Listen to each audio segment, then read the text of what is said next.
one of the largest deer in the world. Yet for all its size, a bull elk can lead a hunter into country so rough and steep that it will nearly break his heart. And that's where host Mark Kaiser is bound for today with his bow and arrow to Como, Colorado and Santa Fe Outfitters. With guide Damian Kemp, Kaiser will experience the thrill and frustration of trying to call in and bring down a trophy elk with a modern version of one of man's oldest hunting weapons. All that and more on this episode of Truck Vault's Extreme Hunts.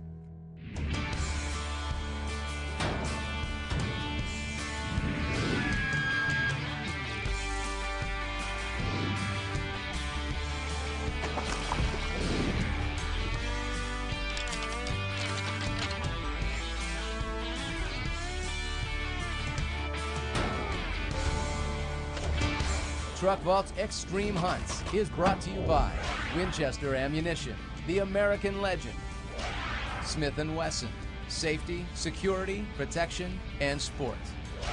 Nikon, the trusted name in optics. Truck Vault, manufacturers of the world's finest secure in-vehicle storage systems.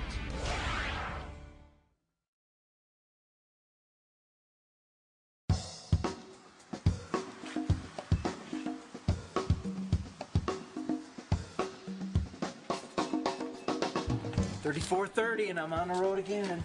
Elk hunting has become so much part of my life that I relocated to elk country. This is how nutty I am about elk hunting.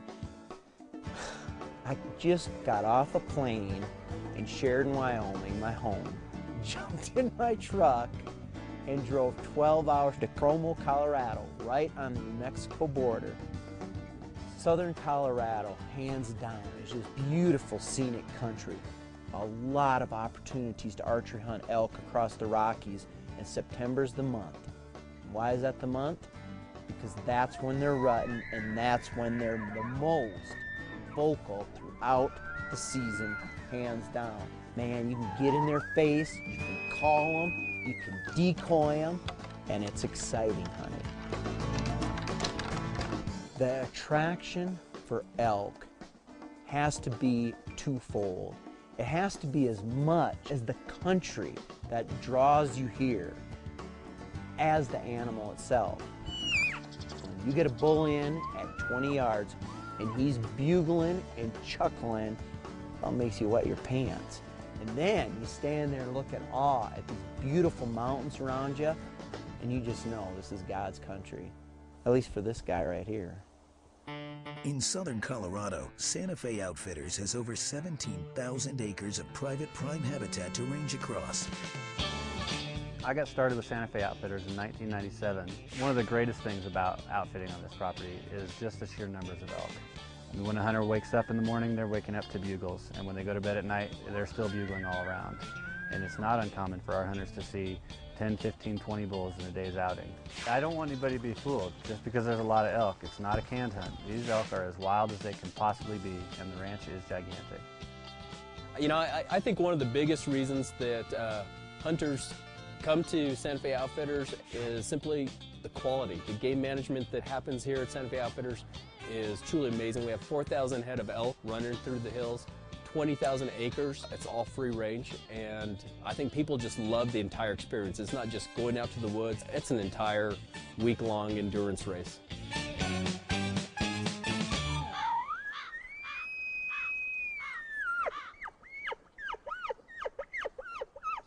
About an hour before sunset, the elk started bugling, and we had 2 or 3 bulls going at once, but one was really close. And I set up against this real steep drop-off. I figured, you know what, that drop-off there, there's no way that bull's gonna just stay up against that bank. He's gonna come out in front of me, give me a perfect broadside shot.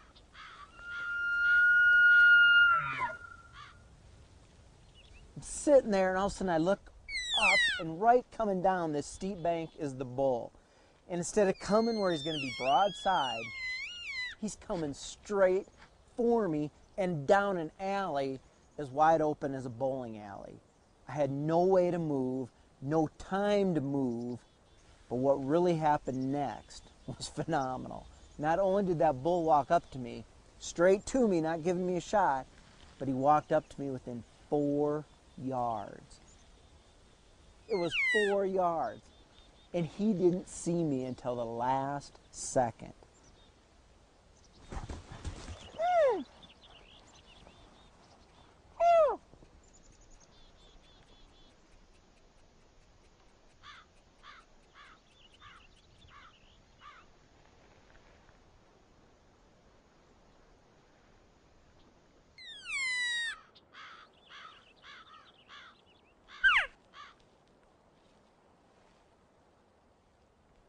Get a better one, don't worry.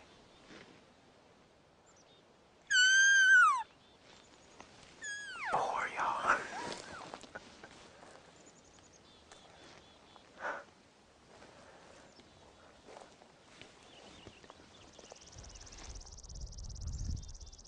Did you see it? Huh? That was him. How close? How close do you think? Didn't you see him? 2 feet? 4 yards. Did you hit him?